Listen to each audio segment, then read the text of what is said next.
domba itu kan itibak para nabi ya Mas. Iya. Jadi bagi saya itu apa, kita cari keberkahannya dulu aja. Setelah dapat berkahnya insya Allah nggih, untuk masalah rezeki dan kenikmatan dunia lainnya akan mengikuti dengan sendirinya gitu.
Assalamualaikum warahmatullahi wabarakatuh. Salam sehat, salam sejahtera untuk kita semua. Pada kesempatan video kali ini kita berada di salah satu peternakan yang ada di Karanganyar.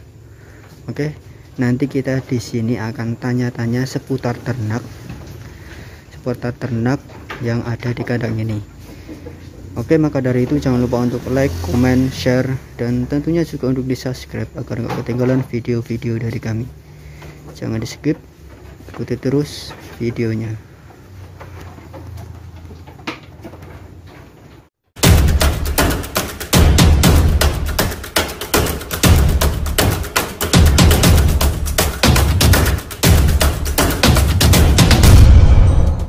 Oke teman-teman, kali ini kita sudah bersama sang ownernya.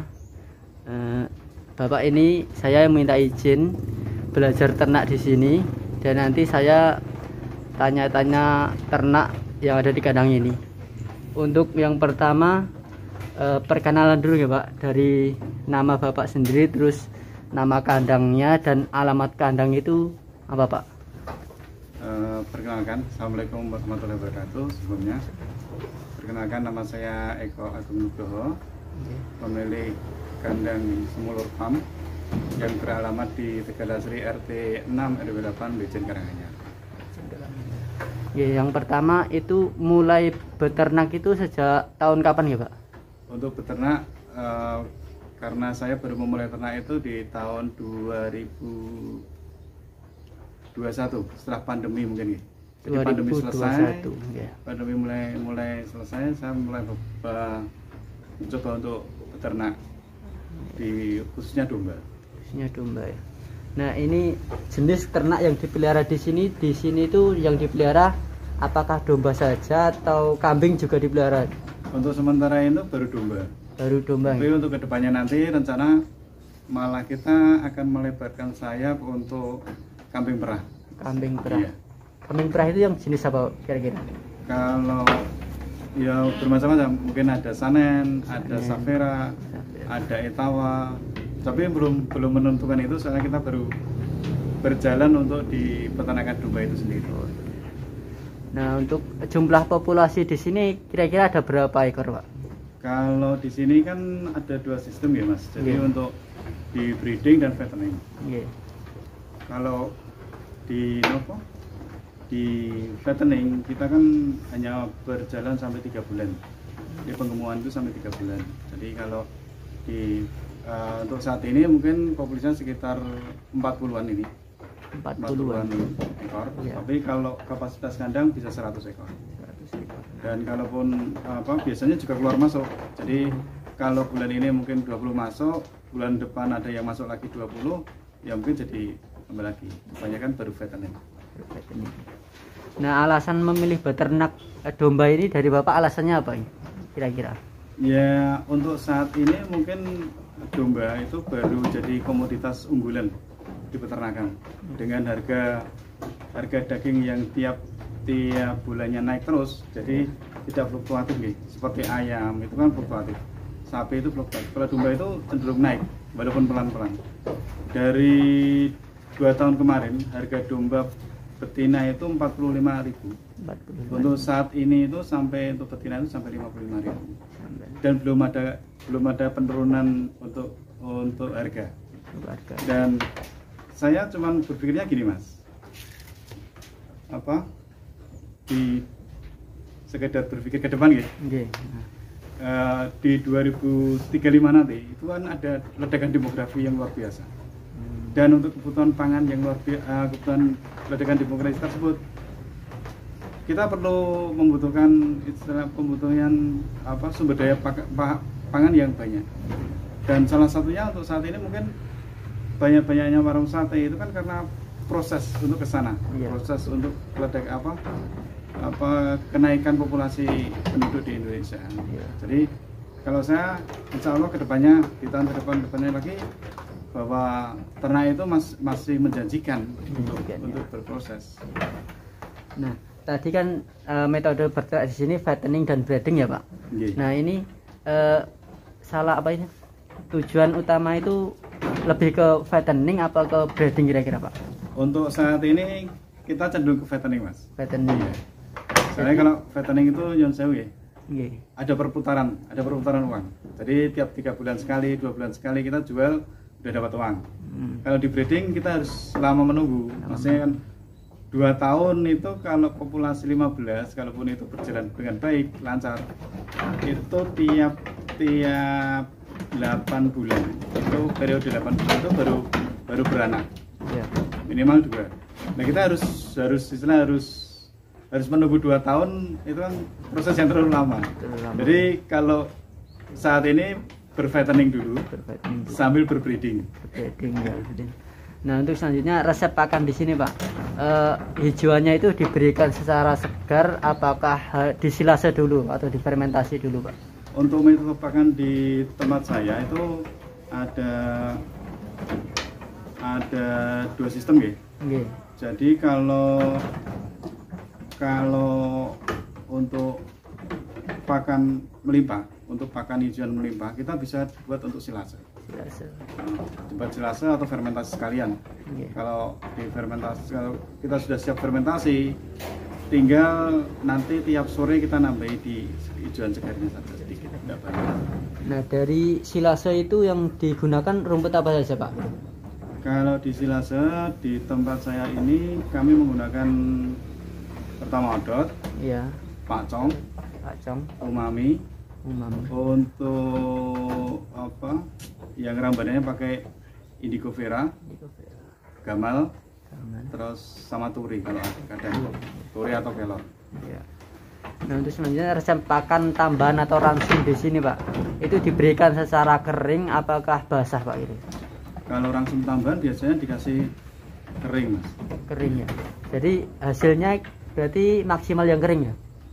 Kalau sebenarnya maksimal yang kering, tapi untuk biaya kan lebih mahal. Jadi kita memixkan itu agar efisiensi pakan itu tidak terlalu banyak untuk keluar. Dan hasilnya insya Allah juga bisa maksimal. Nah untuk penanganan saat ternak sakit di sini itu memanggil dokter hewan, apakah ditangani sendiri Pak kira-kira? Kalaupun penyakit itu ringan, masih bisa ditangani ya seperti BLN, seperti ada skabies, itu masih bisa ditangani sendiri Mas. Tapi kalau sudah ke kembung, tidak bisa makan, itu kan perlu undang mantri hewan atau dokter hewan. Nah tadi kan berbicara tentang penyakit ya Pak. Iya.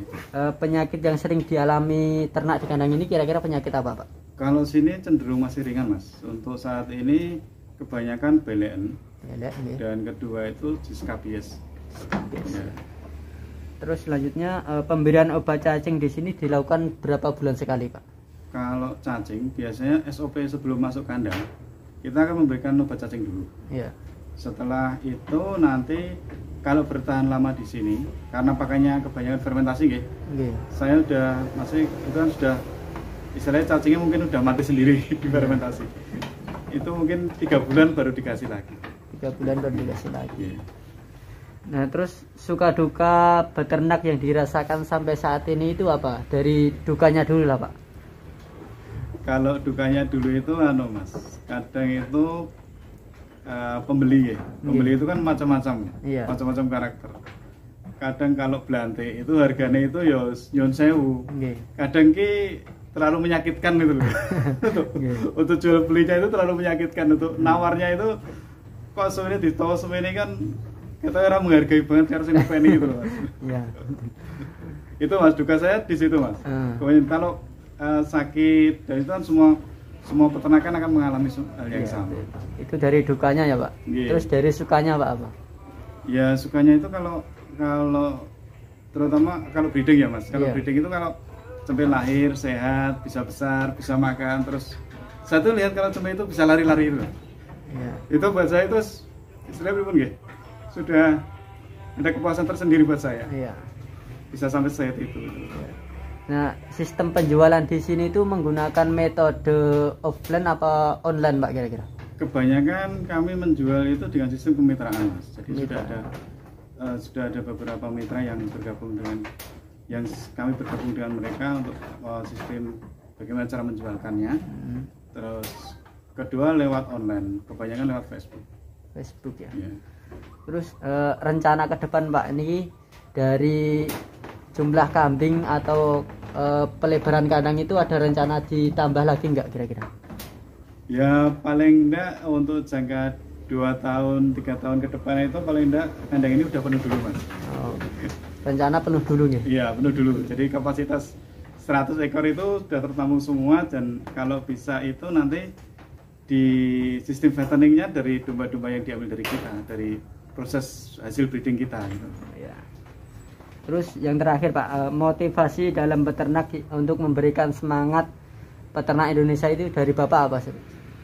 Kalau saya pribadi itu hanya pertama itu kita kan beternak domba itu kan nitibak para nabi ya Mas. Iya. Jadi bagi saya itu kita cari keberkahannya dulu aja. Setelah dapat berkahnya insya Allah nggih, untuk masalah rezeki dan kenikmatan dunia lainnya akan mengikuti dengan sendirinya. Yang penting diniatkan ya kita mengikuti sunatullah mawon. Sunatullah ya. Mungkin itu Pak yang saya tanyakan seputar ternak di sini, dan terima kasih sudah diberikan izin belajar ternak di sini. Semoga ternak-ternaknya semakin sehat. Amin, dan amin. Populasinya makin bertambah banyak. Amin. Dan sekali lagi terima kasih Pak. Mungkin itu teman-teman yang saya sampaikan. Bila ada salah katanya saya mohon maaf. Wassalamualaikum warahmatullahi wabarakatuh.